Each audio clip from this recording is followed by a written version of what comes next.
اپنی جگہ، نوافل کی کثرت اپنی جگہ، ذکر و اذکار کی کثرت اپنی جگہ، میں اس کا منکر نہیں، لیکن جبریل امین کو کون سی ایسی چیز ہے جو زمین پہ لا رہی ہے؟ سلام علیہ آتا مطلع الفجر، وہ جبریل علیہ السلام فرشتے آتے ہیں، وہ کس پہ سلام کرتے ہیں؟ وہ کس پہ سلام بھیجتے ہیں؟ وہ ملاقات کس سے کرتے ہیں؟ وہ کس کے لیے مغفرت کی دعائیں کرتے ہیں؟ وہ کس کے ہاتھ میں اپنا ہاتھ دیتے ہیں؟ محترم حضرات، میرے آقا صلی اللہ علیہ وسلم کے پیاری دیوانوں، مفسرین فرماتے ہیں کہ کیا کوئی فرشتوں سے بھی بہتر عبادت کر سکتا ہے؟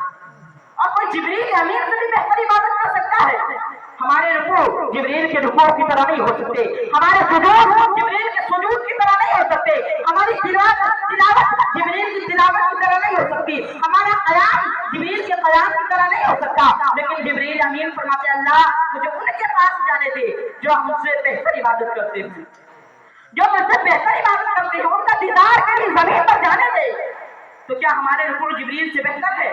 ہمارے رکوع میں تو دکان کا خیال، مکان کا خیال، بیوی بچے کا خیال، دولت کا خیال، مکان کا خیال، زمین جائیداد کا خیال، افطاری کا خیال، بجلی کا خیال، اس کا خیال، اس کا خیال، اور اللہ پر اپنے حالات کے ہے کہ اپنی نمازوں میں موبائل کا خیال، بچی ورنگ کا خیال، بادشاہ چاہتی میں میسنجر کا خیال، اللہ پر اپنے حالات کے ہے کہ اپنی نمازوں میں فلموں کا خیال، کچھ لوگوں کو تو گیم کھیلنے کا خیال، کچھ لوگوں کو تو ادھر ادھر گھومنے کا خیال، کچھ لوگوں کو تو ٹاٹا IPL دیکھنے کا خیال، لیکن میرے آقا صلی اللہ علیہ وسلم فرماتے ہیں لا صلاۃ الا بعمور القلب، وہ نماز ہی نہیں جس میں دل حاضر نہیں۔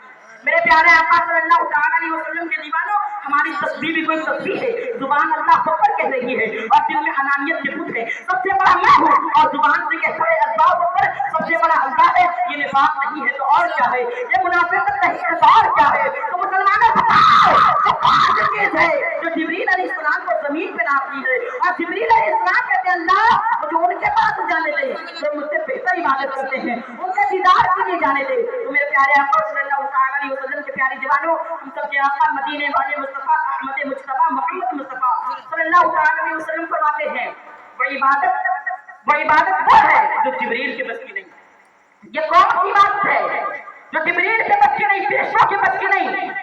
فرشتے آتے ہیں زمین پر، کون عبادت گزاروں کو ڈھونڈتے ہیں؟ یہ وہ عبادت گزاروں کو ڈھونڈتے ہیں جو بیماروں کی عیادت کے لیے جاتے ہیں۔ فرشتے کون عبادت گزاروں کو ڈھونڈتے ہیں؟ یہ وہ عبادت گزاروں کو ڈھونڈتے ہیں، یہ ان لوگوں کو ڈھونڈتے ہیں جو بیماری کی عیادت کے لیے جاتے ہیں، یہ ان لوگوں کو ڈھونڈتے ہیں جو اپنے منہ کا لقمہ اپنے منہ سے روک کر کے بلکہ دوسروں کے منہ میں ڈال دیتے ہیں۔ فرشتے ان لوگوں کو ڈھونڈتے ہیں جو اپنی ضرورت کو نہ پورا کر کے بلکہ دوسروں کی ضرورت کو پورا کرتے ہیں۔ فرشتے ان لوگوں کو ڈھونڈتے ہیں جو لوگوں کا زبان چولے پھنسا کر کے توڑتے نہیں ہے بلکہ پھول بسا کر کے جوڑ دیتے ہیں۔ فرشتے ان لوگوں کو ڈھونڈتے ہیں، اللہ اکبر، ان لوگوں کو ڈھونڈتے ہیں جو اپنے لیے ان کے کپڑے باپ میں بناتے ہیں، پہلے محلوں کے مفلسوں کو کپڑے پہناتے ہیں، پہلے غریبوں کو کپڑے پہناتے ہیں۔ فرشتے ان لوگوں کو ڈھونڈتے ہیں جو اپنے لیے عبادت کے پھل، پہلے کے افطار کے پھل باپ میں لاتے ہیں، پہلے غریبوں کے گھر پہنچاتے ہیں۔